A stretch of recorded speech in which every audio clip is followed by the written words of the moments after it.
I took this cruise, I think I mentioned this, I took this same cruise about a year and a half ago, and I was still working, and I didn't get a chance to read very much about the history of the canal, but we did have a speaker, you know, a destination speaker, and we've had a very good one with Richard this cruise, so he's been very knowledgeable, and that's helpful. But when we decided to do the cruise again, I thought, well, I should read more about it, because it'll just, you know, enhance what's going on, and I want to understand the history a little bit more.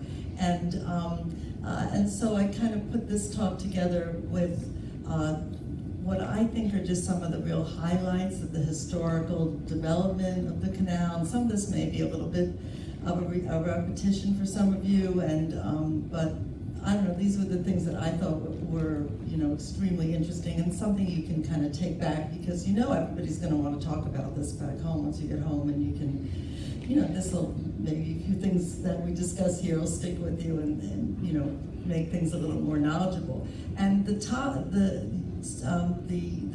The Path Between the Seas, comes directly from David McCulloch, and that's generally, you know, considered the definitive history of the building of the canal. And some of you have read it, perhaps, or you know, it's very, very detailed. It's very complete. It's one of his first historical, you know, accounts that he did, and it's still very authoritative. And you know, it's the place you go first, and this is what he called the path between the seas. But I had wanted to read a little bit more and get another perspective, so I also read this book by Matthew Parker called Panama Fever, and I really like that one too. And it, you know, he had 30 years in here to give the history of the canal a little more perspective, and he goes back earlier on than McCulloch starts right in pretty much with de Lesseps and building the canal, and you know, in the 19th century. But Parker goes back a little bit further, and he called his book Panama Fever. So I don't know, I'd recommend that too. If you've read, they kind of parallel they complement each other, I guess I should say. So this is another thing to read as well. And I don't know, just as we were going through it, and everything was so smooth, and except that little stall, which, you know, that was you know, what can you do? But everything was like, it was like a beautiful kind of ballet of these enormous ships. I don't know, just seemed that way. And it's very slow, so, you know, we're used to everything, you know, so fast, so you have to kind of get in that rhythm. But except for that time where we stopped, we were just moving all the time in different directions. So I'll talk a little bit more about that as well. So now we have this beautiful canal, and on top of that,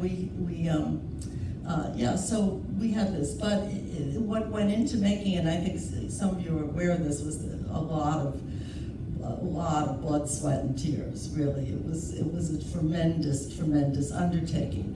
And so from Matthew Parker's book, we get that term Panama Fever, and it starts off with this the obsession to build the canal, to get that canal built, and it really begins with de Lesseps, as we're going to see. And Parker said that, I have a quote for you, the key to the struggle for mastery of the Western Hemisphere, as well as the wider international commercial naval strength, was key for the canals. So it's hard to overestimate the importance of getting the canal built and constructed and in use in that time period. And actually, I don't think the next talk, but maybe the one after that, before we get off the ship, I've got another talk on the impact of the canal on California, and I'm going to talk about the San Francisco Panama Pacific International Exposition and the San Diego one too, because it certainly did have an enormous impact. But we can also think about Panama Fever in terms of the diseases, and these were just terribly endemic to this area. And you know, so Parker kind of lumps them all together: malaria, yellow fever. It was just like the 10 plagues of Egypt or something, you know, coming down, and there was so much illness, and prior to the 1890s, not a lot of ways of fighting it off. So, you know, we had a lot of, and it killed off a lot of people as they arrived here, workers, and some of them they don't even have the figures, the complete figures for everything. So we really don't know how many lives were lost actually in the building of it. I mean, but it was a lot.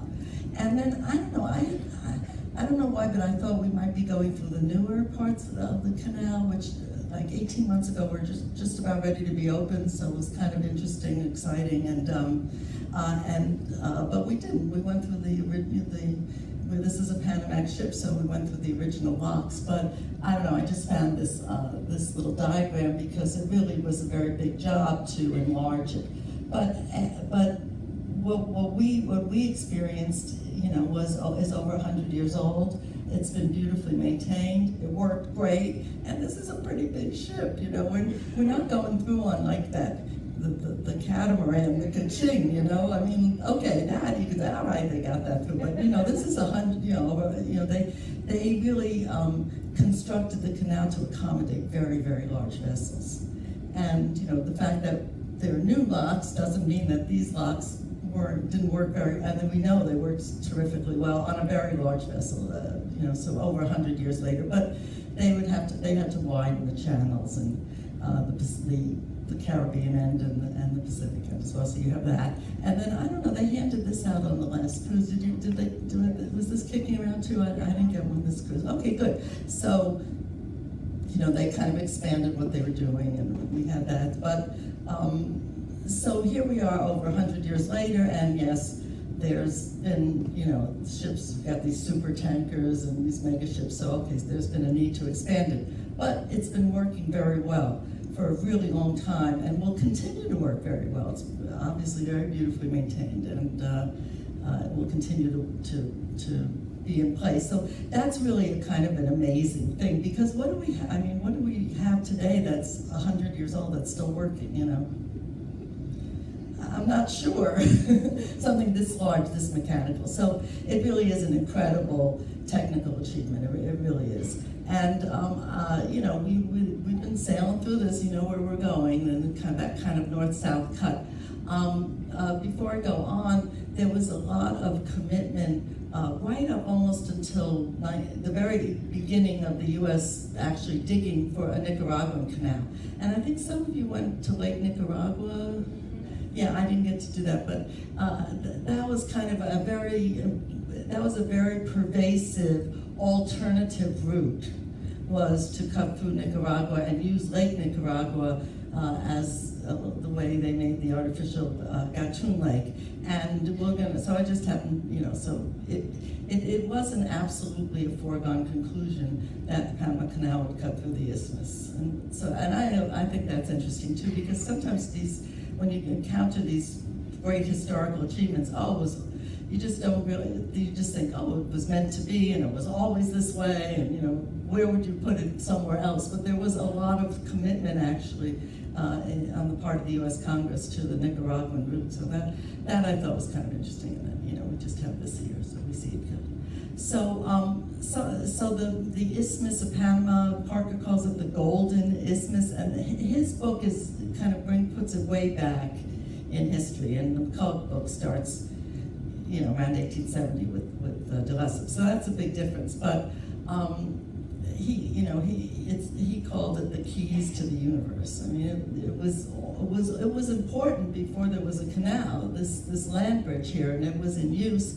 And I think I talked a little bit about, if any of you were in the Pirate Talk, I talked about the booty that got transferred from the Incan silver mines especially, and then it was moved overland, so there was a lot of movement through here, the Royal Road, that kind of cut more or less where the canal is today. I mean, it's not exactly in that, but very much in that region. So there was already a pretty well-established road and an overland route for hundreds of years, really, and it became kind of dangerous. And with the pirate attacks and other things, those big bullion ships just avoided coming, transporting the silver across the isthmus, and they just went around Cape Horn, and it was just too dangerous at that point. So I mean, there just gets to be more and more of a need for this canal. But One of the real precipitating factors, as I understood it in the history, was the California Gold Rush. And people really wanted to get from the East Coast of the